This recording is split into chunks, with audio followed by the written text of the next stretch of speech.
चलिए शो की शुरुआत करेंगे और अब श्रेया वीरूर में हैं आपके साथ अगले 1.5 घंटे। मार्केट में बहुत ही शानदार इस समय मूव्स आपको देखने को मिल रहे हैं। शानदार इसलिए कह रहा हूँ कि ठीक है, पूरे दिन आज हम ग्रीन में ही रहे हैं और फ्लैट शुरुआत हुई, उसके बाद मार्केट में तेज़ी आई। इंटरडे में हम 25,000 के पार निकले एक बार फिर से, लेकिन टिके नहीं। और अब ऑब्वियसली सबसे बड़ा सवाल यही है कि क्या निफ्टी डिसाइसिवली 25,000 के पार निकलेगा या नहीं। आज का हाई देखिए आप 25,012, कल का हाई था करीब करीब 25,022। उस हिसाब से आप कह सकते हैं कि 25,000 का जो जोन है वहाँ पर सेलर आ रहा है। 25,000 पर शॉर्ट सेलर आ रहा है, 25,000 पर प्रॉफिट बुकिंग हो रही है, जो मर्जी कह लें, लेकिन 25,000 क्रॉस करने में अभी थोड़ा सा टाइम लग रहा है। लेकिन एक बार फिर से ऑटो शेयरों ने लीड किया। ऑब्वियसली जैसा हमने हेडलाइन में मेंशन किया, टाटा मोटर्स निफ्टी का टॉप गेनर, और क्या शानदार तेज़ी रही यहाँ पर। इसके अलावा रिलायंस, आज सुबह हम बिग स्टॉक में बात भी कर रहे थे, रिलायंस साइन दे रहा था कुछ शानदार तेज़ी के, और ये स्टॉक अभी भी निफ्टी में टॉप कंट्रीब्यूटर। लेट्स सी आखिरी का 1.5 घंटा हमारे लिए क्या लेकर आता है। विरुषा, गुड आफ्टरनून। Good afternoon. बिल्कुल आखिरी का 1.5 घंटा कैसा रहेगा उस पर नजर रहेंगे, लेकिन जैसा कि आप भी मेंशन करते हैं, कल भी 25,000 का स्तर हमने टच किया, उसके पार गए, सस्टेन नहीं कर पाए। आज भी 25,012 का हमने इंट्राडे में हाई लगाया, सस्टेन नहीं कर पाए। तो 25,000 का जो लेवल है वो हम बार बार उसको ब्रीच करते हैं, लेकिन सस्टेन नहीं कर पाते। अब क्या लग रहा है, यहाँ से क्या स्ट्रेंथ नजर आ रही है मार्केट में, अब कौन से लेवल्स इंपॉर्टेंट है? एक अच्छी चीज जो थी आज मार्केट में कि ब्रॉडर मार्केट में बाइंग थी, निचले स्तरों से जो खरीदारी होती हुई नजर आई वो सस्टेनेबल थी, इसलिए ब्रेथ ठीक ठाक है मार्केट की आज। लेकिन निफ्टी पे स्पेशली, बैंक निफ्टी तो फ्लैट, कल भी हम डिस्कस कर रहे थे, बैंक निफ्टी रिलेटिवली निफ्टी से अंडर परफॉर्म कर रहा था, आज भी अंडर परफॉर्म कर रहा है। लेकिन निफ्टी 25,000 के स्तर पे सस्टेन नहीं कर पा रहा है, ऐसा क्यों? कौन से लेवल्स इंपॉर्टेंट, क्या करना चाहिए? अभी क्या रीडिंग कहती है आपकी? ओके, थोड़ा मैं खो गया आपके सवाल में श्रेया। देखिए, एक चीज़ मैं आपको बताऊं, मार्केट में निफ्टी ने एक चीज़ क्लियर की है कि एक सॉर्ट ऑफ बॉटम बनाया है मार्केट ने। एक क्लियर कट बॉटम तो बना है निफ्टी में, लेकिन ये भी साफ है कि अभी हम 25,000 को क्रॉस करने में थोड़ी दिक्कत हमें आ रही है। तो एक अप्रोच ये है कि 24,750 से 24,800 के करीब का एक स्टॉप लॉस रखें और डिप्स पर बाइंग करें। जैसे आज सुबह भी ये हमारी एक अप्रोच थी। कल हमने क्लोजिंग में कहा था कि आप लॉन्ग पोजीशन कैरी करिए। एक क्लियर कट व्यू ये लिया गया था कि लॉन्ग पोजीशंस को कैरी करना है, और उसके बाद वर्स्ट केस में क्या होगा, अगर डिप आएगी तो स्टॉप लॉस लग जाएगा। तो अब आज सुबह मार्केट ने आपको एक डिप दी, उसमें बाइंग आई, तो ऐसे ही अब आपको, अब जैसे ये एक डिप आ रही है, अभी डिप जहाँ पर खत्म होती है, मुझे पता नहीं कहाँ पर खत्म होगी, वहाँ पे जैसे एक मौका बनेगा। देखिए, इवेंचुअली 25,000 के मार्क को निकलना है, क्योंकि सबने अगर अपने स्टॉप लॉस वहाँ लगा रखे हैं तो इवेंचुअली कभी ना कभी जाकर उसको ट्रिगर होना है। तो मुझे लग रहा है कि यहाँ पर बाइंग आएगी। कंजम्पशन थीम ये सबसे इंपॉर्टेंट है, यहाँ पर अभी भी मुझे लग रहा है कि आपको फोकस करना है। इसमें एक चीज़ जो आप कर सकते हैं वो है एज अ बास्केट आप इसको अप्रोच करें, क्योंकि क्या होगा ना, किसी दिन जैसे टाटा मोटर चलेगा, किसी दिन हीरो चलेगा, किसी दिन अशोक लेलैंड चलेगा, किसी दिन हिंदुस्तान यूनिलीवर चलेगा, कल जैसे एशियन पेंट्स चल गया था, किसी दिन कोई और स्टॉक चल जाएगा। तो इस तरीके से ये बीच बीच में इन स्पेसेस में रोटेशन होते रहेंगे। लेकिन ये स्पेस की मैं कल भी बात की थी, मैं आज भी बात कर रहा हूँ, इसमें जल्दी अपने शेयर ना बेचें। ये स्टॉक्स ने अभी चलना सिर्फ शुरू करा है। आई थिंक हम लोग कहाँ गलती कर जाते हैं, हम लोग एक दिन के मुंह को देख के कहते हैं यार मिस हो गया। फरवरी के बाद से इन स्टॉक्स ने जितनी बड़ी अंडर परफॉर्मेंस दिखाई थी, बजट के बाद की रैली के बाद जो फिजल आउट हुई थी रैली, उसके बाद जिस तरीके की अंडर परफॉर्मेंस इन स्टॉक्स ने दिखाई थी, वो अब रिवर्स होने वाली है। ट्रस्ट मी, अभी इनमें बहुत बड़े मूव्स बाकी हैं, ऑटो स्टॉक्स में, एफएमसीजी स्टॉक्स में। उसका कारण ये है कि बाजार को अब एक मैक्रो ट्रिगर मिल गया है, मैक्रो थीम बाजार को मिल गई है, ये सबसे इंपॉर्टेंट है। देखिए, निफ्टी की जहाँ तक लेवल्स की बात है, 25,050 के ऊपर, क्योंकि आप दो बार 25,020, 25,015 तक जग गए हैं, 25,050 के ऊपर मुझे लग रहा है कि तूफानी तेज़ी आ सकती है। ये तो अभी शुरुआत हुई है मार्केट की, इस रैली की। अभी तो वो जब तक ढांचा आएगा, वो जीएसटी कट का, वो सब, आई थिंक मार्केट थोड़ा और मूव दिखाएगा। तो लॉन्ग में बने रहें, अपनी पोजीशन को ऐड करें डिप्स में, और अगर आज आप 25,000 के ऊपर बंद हो गए तो बहुत बड़ा पॉजिटिव होगा। अगर ऐसा हो गया तो वो अपना ट्रेलिंग स्टॉप लॉस आप बढ़ाकर बड़े आराम से फिर 24,850 पर ला सकते हैं, जब तक 24,750 पर है। एक दिक्कत है मार्केट की, आप ऑलरेडी बता चुकी हैं, वो है bank Nifty. Bank Nifty somehow पता नहीं क्या इसको तंग कर रहा है, ये चलने को तैयार नहीं है बैंक निफ्टी। बैंक निफ्टी में जो भी रैली आ रही है वो फेल हो रही है, और आज तो जो हाई है वो कल के हाई से काफ़ी नीचे है। तो यहाँ पे 55,500 पे सपोर्ट है, 56,000 पे रेजिस्टेंस है। लेट्स सी ये टूटेगा या नहीं। वीरू के पास चलते हैं। Veeru, good afternoon. Stock specific moves कैसे रहे? अनुज, गुड आफ्टरनून। अच्छा अनुज, बाजार ऑल टाइम हाई पर जो स्टॉक्स ट्रेड कर रहे हैं उनको बड़ा एंटरटेन कर रहा है। मारुति, मैं इसकी फोर्स को देख के थोड़ा सा अचंभित था अनुज, कल के एक बहुत स्ट्रांग मूव के बाद, और मात्र मतलब 2 सेशंस जिसमें सब्सटेंशियल गैप अप मिला, 13,000 से 14,200, और अभी भी अनुज क्या बाइंग एफर्ट्स हैं यहाँ पर। ऑप्शंस में 14,000 पे पुट राइटिंग, हाई स्ट्राइक्स की कॉल्स में शॉर्ट कवर होना, और 4% का ओआई बिल्डअप होना इस multi month multi year range के ब्रीच होने के बाद वाकई आकर्षित कर रहा है। 3 मई से लेकर 24 से लेकर अब तक की पूरी रेंज को बाइसेक्ट किया, और इस प्राइस पर भी बहुत स्ट्रॉन्ग बाइंग है। किसी भी प्रकार से डेटा में कोई भी अगर आप देखें कमी नहीं है, कोई भी अभाव नहीं है। पहला ये।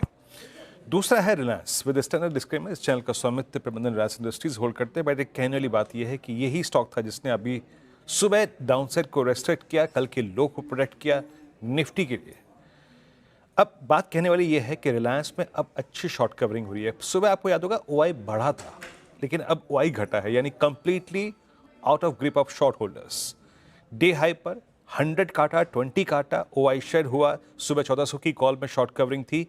अब महत्वपूर्ण बात क्या है कि रिलायंस का जो 50 डे एक्सपोनेंशियल एवरेज है, ये वहाँ उसको हिट करने जा रहा है, जो कि अलाइंड है 1420 पे।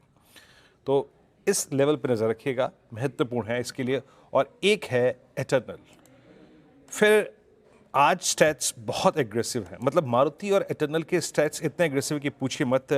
अभी आपकी स्क्रीन पे आएगा डे हाई पर 319, मेरे ख्याल से 321 का हाई लगाया, बट एक क्लासिकल फ्लैग का ब्रेकआउट है। हालांकि कल के हाई को काटा नहीं है अभी, but look at OI additions, 70 lakh share का बिल्डअप, ह्यूज ओआई बिल्डअप है। तो ये 3 स्टॉक्स जो कि बहुत स्ट्रॉन्ग और बहुत स्ट्रॉन्ग प्लेसमेंट है।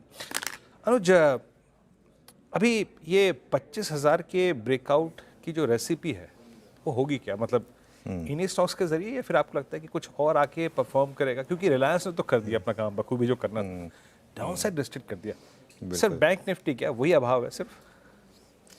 देखिए वीरू, अब मुझे पता नहीं आपके बारे में, मेरा एक बहुत बड़ा स्ट्रेस बस्टर होता है शाम को डिनर बनाना। तो उसमें क्या होता है कि मेरा भी वही है।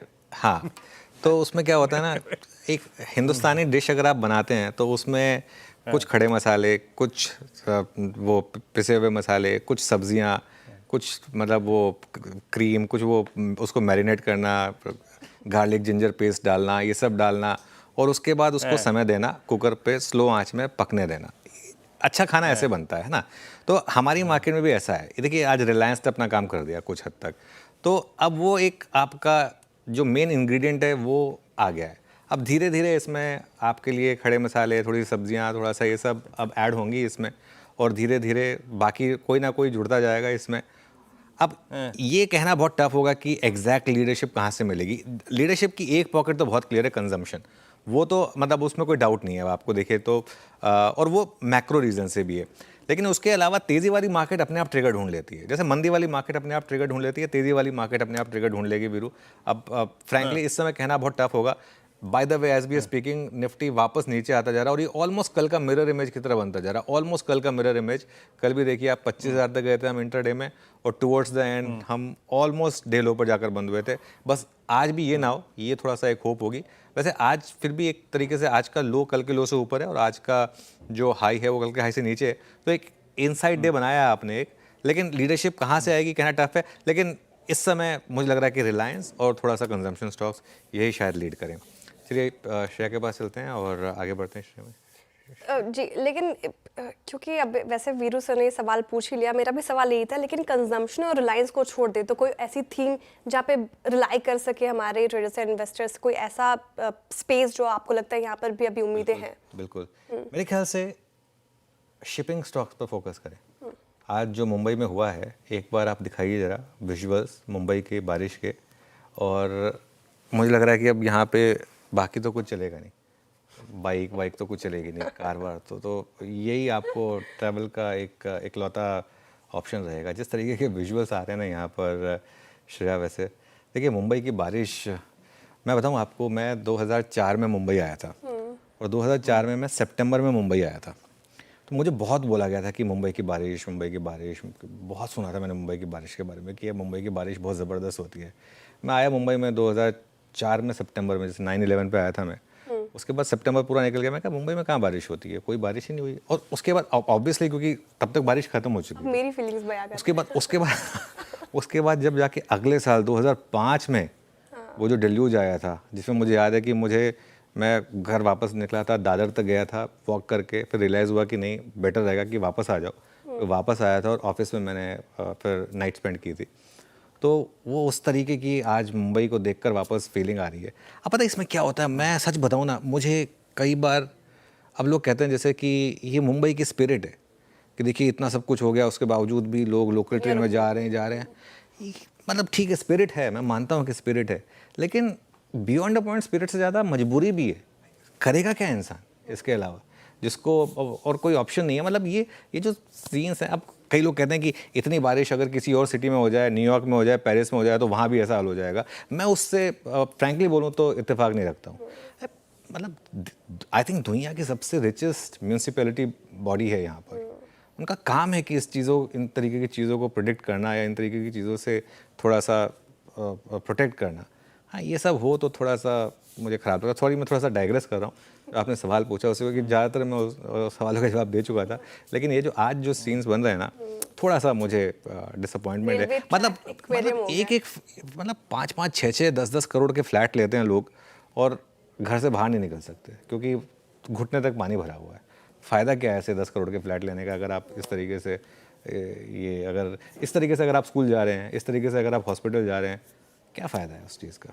मतलब ये मुंबई के स्पिरिट ठीक है, अच्छी बात है, लेकिन फ्रैंकली ये थोड़ा सा टाइम आ गया अब, जब थोड़ा सा सिटीजन्स को भी इस बारे में ना। और एक बात बताऊँ मैं आपको, अगर आप किसी मतलब अपनी सिटी को प्यार करते हैं, आप अपने देश को प्यार करते हैं, वो सब ठीक है, लेकिन अगर कुछ चीज़ उसमें इस तरीके की हो रही है तो उसको क्रिटिसाइज़ करना आना चाहिए। इसमें कोई ये चीज़ नहीं है कि हर चीज़ को आपको डिफेंड ही करना है। इस चीज़ को आप डिफेंड नहीं कर सकते। जो आज जिस तरीके का ये जो हो रहा है मुंबई में, उसको डिफेंड करने का कोई लॉजिक मैं देखता नहीं हूँ। खैर एनीवे, थोड़ा सा ज़्यादा वोकल हो गया। मतलब बॉम्बे में बारिश होती है तभी हालत है, दिल्ली में तो होती भी नहीं और फिर 2 दिन की बूंदाबांदी में ऐसी हालत हो जाती है। खैर, we should be vocal about it. Absolutely.